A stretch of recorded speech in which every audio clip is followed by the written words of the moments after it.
Hello, welcome to MBC News, and you are with me, Evelis Jungambi. Our top stories. Government assures Malawians of a conducive environment for people to exercise their fundamental rights. The Ministry of Information plans to review broadcasting license fees, which some media institutions described as high. And in sports, FCB Nyasa Big Bullets Super League title dreams suffer a severe blow after losing to Moyale Barracks at Mzuzu Stadium.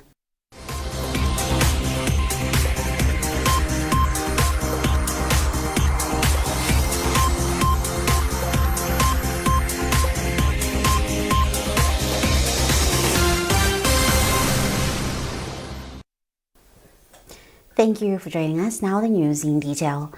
Government has assured Malawians of a conducive environment for people to exercise their fundamental rights. Second Vice President Enoch Johana gave the assurance in Katabe during the commemoration of the International Human Rights Day. Johana said a modern and democratic Malawi can only thrive when people freely enjoy their rights without intimidation or restriction. George Nkandawere reports. The commemorations started with the second vice president inspecting pavilions of a number of human rights organizations, governance institutions, among others. Speaking at the event, second vice president Enoch Johana stressed that the current administration is dedicated at creating an environment where citizens can participate fully in national development, guided by justice, accountability, and respect for the constitution. Human rights is a foundation of democracy. And Malawi, we became a democratic country in 1994. Now we are talking of 31 years, still talking of human rights violation. I think it's very sad and it's a shameful thing. Right now, we could have been finished with issues of human rights. Now we could have been concentrating on development. United Nations representative Simon Henry Terence commended Malawi government for its continued efforts in creating an environment where citizens enjoy their rights and freedoms. A child in Nkata Bay or Karonga or wherever in Malawi eats breakfast, walks safely to school, and finds a teacher waiting. That is the right to food and education in action. The government's decision to introduce free public secondary education is a powerful major step toward equality of opportunity. I would like you to join me to applaud these achievements. It brings the right to education closer to thousands of young people. However, while applauding these achievements, the Malawi Human Rights Commission, MHRC, has called for strengthened measures to address persistent rights violations. Foundation for Children's Rights Executive Director Jennifer Mkandawire said the country has made a number of strides, but there is need to put more resources on already existing cases. It is very important that as a country we allocate more resources. We also monitor the implementation of the policies that were put in place to make sure that children, women, and all people are protected from human rights abuse. The event, which was held under the theme Human Rights, Our Everyday Essentials, brought together government officials, civil society, and community members. George Nkandawire, MBC, Nkatabe. And in Blantyre, commemorations for the day were held in Dirante Township, led by the Young Achievers for Development, YAD. Opile Kaisa was there and she now reports. A major highlight at the event was the launch of the Tibe Konde initiative, part of Young Achievers for Development, YAD, aimed at assisting men who are struggling with depression and other related mental health problems, as well as gender-based violence against men. According to statistics, 482 people committed suicide from January to September 2025, with 70% of the population being men.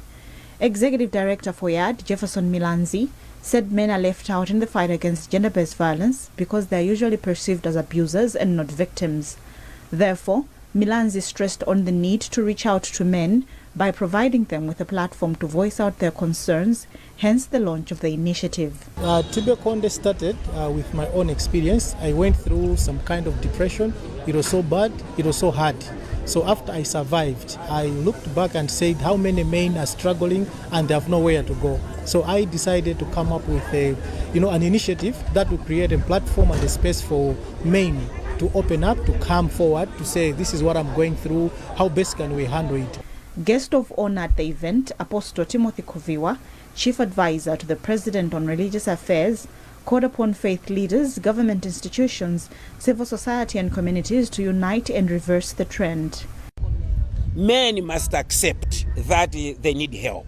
Because the beginning of finding a solution to anything in this life is to accept that there is a problem.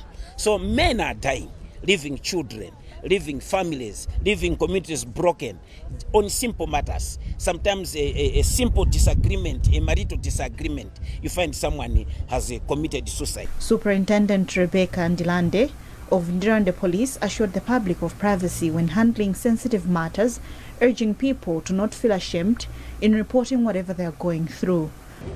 I must assure the public, the community, and even the whole Malawians that they should not be ashamed of whatever they encounter in life, in issues to do with gender-based violence. They should come forward.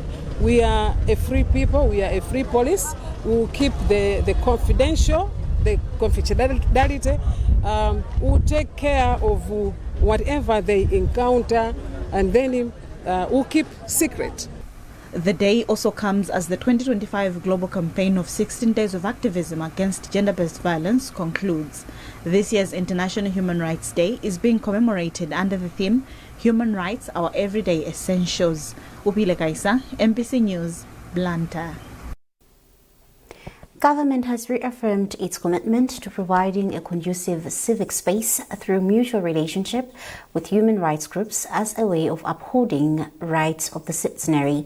Second Vice President Enoch Chihana said this in Mzuzu during a dinner hosted by the Human Rights Defenders Coalition as part of commemorations of this year's International Human Rights Defenders Day, which falls on 9th December annually. Rodoviko Nyirenda has more. The activities started with a solidarity walk from Zuzu High Court, followed by a debate at Grand Palace, and later in the evening, a dinner to commemorate International Human Rights Defenders Day. The event was graced by Second Vice President Enoch Chihana. Speaking during the ceremony, Chihana highlighted the importance of respecting civic space, saying it is a fundamental principle in the fight of human rights in the country. He then reaffirmed government's commitment in promoting human rights, which he said is crucial for the socio-economic development of this country. I'm very impressed that the human rights defenders and other human rights organizations are well organized. They know what they are doing. In fact, it's very important for them to be organizing events like this, and also it's also very important for them to make sure that they engage government, and also we should have a symbiotic relationship. Charles Kajoroveka is the Executive Director for Youth and Society IAS, who said human rights defenders coalitions will continuously engage government on issues relating to civic space. We continue to advance human rights in this country by ensuring that human rights defenders are protected, but also that the most vulnerable of our people are represented. We'll continue to raise our voices in governance, in human rights, but most importantly, we're going to engage government. During the event, Mage Katewera Banda, who is the Executive Director for Women's Rigo Resources Center, WAREC, received an award for being the best defender of human rights in the country in the 2025, while Executive Director for Center for Democracy and Economic Development Initiative, CDED, Sylvester Namiwa, came as a runner-up. This year's event is focusing on solidarity, resilience, and corrective action in defense of human rights. Rodoviko Nyirenda, MPC News, Muzuzu. Government has expressed concern over the slow progress of construction works at Chipaiga Health Post in Nkata Bay. The facility, which includes 2 staff houses, is being constructed by Chimhanya building contractors at a cost of about 3.2 billion kwacha. George Nkandawire has more. Construction work at the site started this October, but groundbreaking ceremony was done in February. Touring the project, Minister of Health, Madalitso Valoi, stressed the need for the contractor to accelerate works to ensure communities can start benefiting from improved maternal and primary health care services as planned. There are a lot of work that needs to be done, and looking at our time, it's not matching up. So for me, it's worrisome. As we know, the President of Malawi, Professor Montarika, has already promised Malawians on how best we need to deliver in terms of health care. And this is one of the initiatives that will help the people of Chipaika to access health services nearby. But the contractor that is on the site, there are some challenges which I'm here to make sure that those challenges we deal with them and have this post finalized and working. According to Chimuhanya building contractors official Alexander Ngoma, said challenges related to bonds and poor road network have contributed to the delays. The challenge that we had was with the bonds. Of course, I think groundbreaking was done in February, yes. But for the government to give us the bonds, it took us time. So the bonds came in, I think should be October, September, yeah, October. That's when we started. We received the money, so we started works generally in October. So as you can see, this is early December. So I think with the progress we are in time. Chipaika is one of the 4 health posts alongside Banda, Lero, and Kaiwozi, benefiting from a 3 billion kwacha investment through the Presidential Initiative for Maternal Health, receiving funding from an American foundation. George Nkandawire, MBC, Nkadabe. Government says it is working to review the broadcasting license fees that the Malawi Communications Regulatory Authority MACRA charges, which are said to be high and crippling operations of some media institutions in the country. Minister of Information and Communications Technology Shadrack Namalomba made the remarks in Kasungu during the launch of Linga FM. Olive Perry reports. Established in 2022, Linga FM is a national radio station which operates from Area 14 in Lilongwe. Speaking during the launch, Managing Director for Linga FM, Alex Major, commended government for officially launching the radio, saying they work together in promoting various development activities in the country. Major, however, said the radio station is facing various challenges in its operations as the radio broadcasting license fees charged by MACRA are too high. He asked government to intervene on the issue. Running a radio is very expensive, so to say, but one of the problems that we are facing is one, the fees, two, the taxes. Minister of Information and Communications Technology Shadrack Namalomba said government will continue to support the growth of the broadcasting sector in the country. Namalomba urged Linga FM to uphold the highest standards of professionalism and fairness. Commenting on the issue of high broadcasting fees, the minister said government is already working to review the fees. We are going to support. We know the challenges that we have. They cited challenges to do with the exorbitant fees that MACRA charges. And the government of His Excellency Professor Arthur has noted that.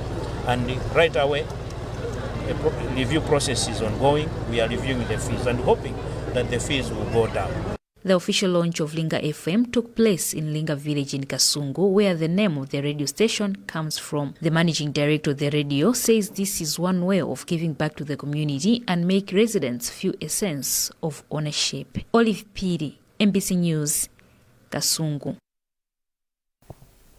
You're watching MBC News and you are with me, Evelis Chingambe. A reminder of the top stories. Government assures Malawians of a conducive environment for people to exercise their fundamental rights. The Ministry of Information plans to review broadcasting license fees, which some media institutions described as high. And in sports, FC Binyasa Big Bullets Super League title dreams suffer a severe blow after losing to Moyale Barracks at Mzuzu Stadium.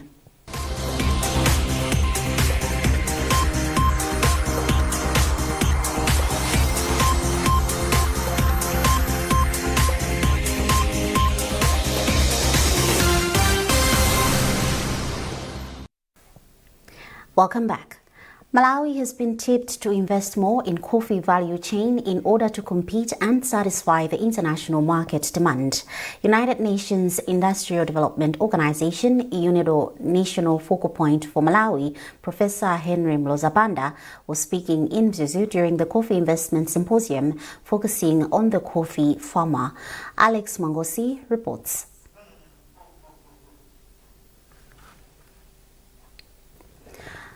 We will be able to provide you with that report in our subsequent bulletins. Now, moving on to our second story. The Office of the First Vice President has moved to reassure persons with albinism of government's commitment to ensuring that they are protected and assisted with basic needs. This pledge came after over 70 families of persons with albinism from 5 traditional authorities in Lilongwe received bags of maize, a gesture aimed at easing their daily struggles. Emmanuel Shukonso with the details. In the quiet villages under the traditional authorities of Chadza, Chingala, Namaguya, Masula and Chiseka, hope returned to more than 70 families of persons with albinism. They gathered with a mix of relief and emotion, feeling seen and remembered. Government officials were on the ground distributing bags of maize to the families, a gesture aimed at easing the hunger that continues to threaten the well-being of many vulnerable groups. The Office of the Vice President, through Good Governance Assistant Alex Machira, reaffirmed government's commitment to safeguarding the lives of persons with albinism who remain at risk from the harsh sunlight and scarcity of basic necessities. Before she even became vice president, she's been assisting the people here. In some instances, she's also building them houses through her own personal means. So it occurred to her, as we were busy distributing maize in other districts, that are on the list of beneficiaries missing were persons with albinism, persons with disabilities as a whole. So she remembered here that there is a large population of people with albinism that really do need such assistance.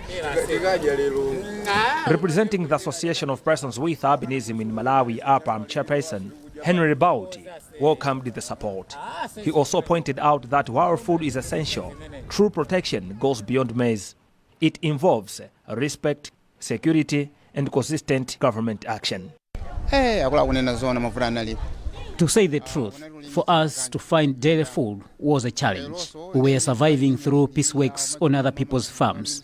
But this exposed us to too much sunlight, which is not good to our health, as too much sunlight exposure may lead to skin cancer. All this effort just to buy 2 or 3 kgs of maize. This support is a relief to us. May God bless this government, and I am just asking enhanced security, since now we have food, same should be with our security. Vice President Dr. Jane Ansah has been on the ground distributing food relief items to communities projected to be affected by hunger this year, according to the latest surveys on the country's food situation. Emmanuel Chikonso, MBC News, Lilongwe.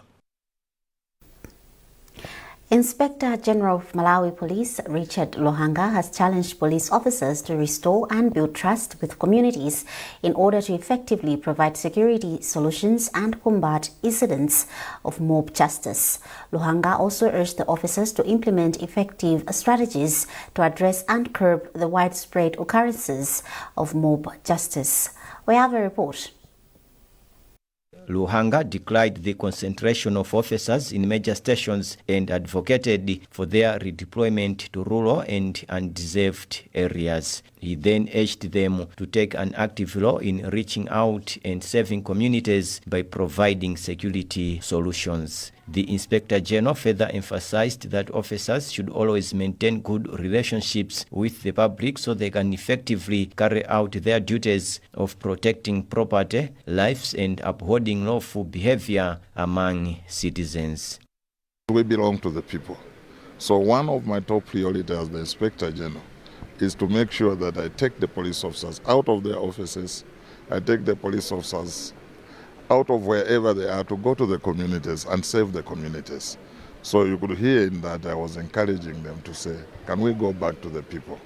Can we work with local councils so that we build more police units? We have more police officers stationed at police stations, but we need to take these police officers to go and serve in the rural areas, in the areas where we need them, the way we do with teachers, hospitals and the like. So we need to build more police units. The workshop has been supported by UNDP Malawi. UNDP Malawi Chief Technical Advisor for Rule of Law, Roland Ko, has committed to continue providing more support to Malawi Police in order to make policing more responsive and human rights focused. In terms of the community security and community policing initiative, this is very critical to ensure that the police are able to take proactive responses to crime, to keep security safe and secure, and to ensure that they build trust with community members. Luhanga also presented the awards to the Southwest Police Region, Nzuzu Police Station, and Assistant Superintendent Jenny Kangala of Lumbadzi Police Station for their outstanding contributions to community policing. Yamigani Simtowe, MBC Lilongwe. Government partners have commended communities for their positive attitude towards early childhood development initiatives, describing it as key in building a better Malawi. Programs Manager for Help a Child Malawi, Tina Kutani, said this during a handover of 2 community-based childcare centers in the area of Traditional Authorities Lakoma in Nkata Bay District. Musase Jeo has filed us this report. In a bid to enhance early childhood development in hard-to-reach areas, the CCP Synod of Livingstonia, in partnership with Help a Child Malawi, embarked on a capacity building, infrastructure development, and other project components. Speaking during the handover of 2 community-based child care centers at Changantole in the area of TS Lakoma in Nkata Bay District, Programs Manager for Help a Child Malawi, Tina Kutani, said with commitment shown by community members, the country is in the right direction in the promotion of early childhood development programs. People are very committed. They've been ferrying bricks, not even using wheelbarrows. They were fetching them on their head. They were fetching sand. They contributed labor and everything, fetching water. So the community is very good. When we invest in early years, we tackle the most important pillar of human capital development. Adding on the same, Programs Manager for ECD Department at the CCP Synod of Livingstonia, Caroline Piri, said the expectation is that community members will be sending their children to the centers and supporting them with some basic needs. The expectation is that we are going to have increased number of children in the ECD centers, and also the caregivers, so are qualified, we're trained because we have trained them, and even the CMCs, which are the center management committees, that we've trained, we have trained them, they will be able to do their roles, and also the parenting groups, they will be able to take care of their children in the communities. For his part, Group Village Head Mateo said the support has gone a long way in addressing problems preschool children have been facing, including long distances they have been traveling to access ECD services and poor infrastructure. The CCP Synod of Livingstonia spent over 23 million kwacha from Cascada in Netherlands through Help a Child Malawi to construct Moare and Litonto CBCCs. Musase Cheo, MBC News, Nkata Bay. Second Deputy Speaker of Parliament, Esther Jolobala, has called for strict enforcement of cybersecurity laws to protect women and girls from harassment and attacks in digital spaces. She made the remarks in Machinga during the commemoration of 16 days of activism against gender-based violence. According to Jolobala, cyber violence, such as dissemination of harmful content against women and girls, is a harmful practice that requires swift action through law enforcing agencies to curb it and free the vulnerable groups in the society. Owen Mavula with a report. From 25th November to 10th December every year, different stakeholders join government in intensifying campaign to challenge violence against women and girls under the global tag 16 Days of Activism against gender-based violence. As part of the campaign, Machinga District Council organized the commemoration at Nsanama Catholic School ground, where Second Deputy Speaker of Parliament Esther Jolobala joined other stakeholders in condemning violence against women and girls, particularly in digital spaces. Speaking during the commemoration, the Second Deputy Speaker, who is also Member of Parliament for Machinga East, said the future of cyber violence against women and girls in the country is deeply concerning and called on leaders at community, district and national level to unite in the fight against the malpractice. In addition, she placed emphasis on the need for strict enforcement of cyber-related laws to protect the vulnerable groups. We are expecting to hear from the courts if they are facing challenges whenever they are implementing that law. We are also yet to hear from the police. But what the communities have been telling us is that whenever they go to the police, perpetrators are being asked to pay, to pay money for them to be covered, this and that. So starting from tier level police and all the law enforcers, we would want to make it clear. Issues to do with women and the girls, it's not something where you are supposed to get money just because you are handling those issues. It's a serious issue. Principal Gender Development Officer for Machinga, Lawrence Matiti, equally raised concerns over increase in cases of gender-based violence among women and young girls in the district. However, Matiti said the district is strengthening deliberate interventions to help the vulnerable groups detect and report such cases to authorities. The issues of gender-based violence, we are not doing good in Machinga. We have a very high number of women and girls who are being abused physically, socially, economically, and as a district, we are still sensitizing people. The number is high because our sensitization, we are informing them to report. So people are able to report, people are able to tell the leaders so that they can take an action. The commemoration has been held under the theme Unite to End Digital Gender-Based Violence. Owen Mavula, MBC, Machinga. And now in sports, FCB Nyasa Bullets Super League title dreams suffered a severe blow following a shocking 2-0 defeat to Moyale Barracks at Mzuzu Stadium. The match offered Bullets a chance to go 3 points at the top, but were instead stunned by 2 first-half goals from Lamek Minty. Bullets remain top of the table on goal difference as they are still level on 59 points with second-placed Mighty Wanderers, who have a game in hand. Wanderers will go top if they avoid defeat against Karonga United today. In other matches played on Wednesday, Ekaya lost 1-0 at home to Silver Strikers, while Blue Eagles beat Kamuzu Barracks by 3-1. And well, that item also concludes this edition of MBC News. A recap of our top stories before we leave. Government assures Malawians of a conducive environment for people to exercise their fundamental rights. The Ministry of Information plans to review broadcasting license fees, which some media institutions described as high.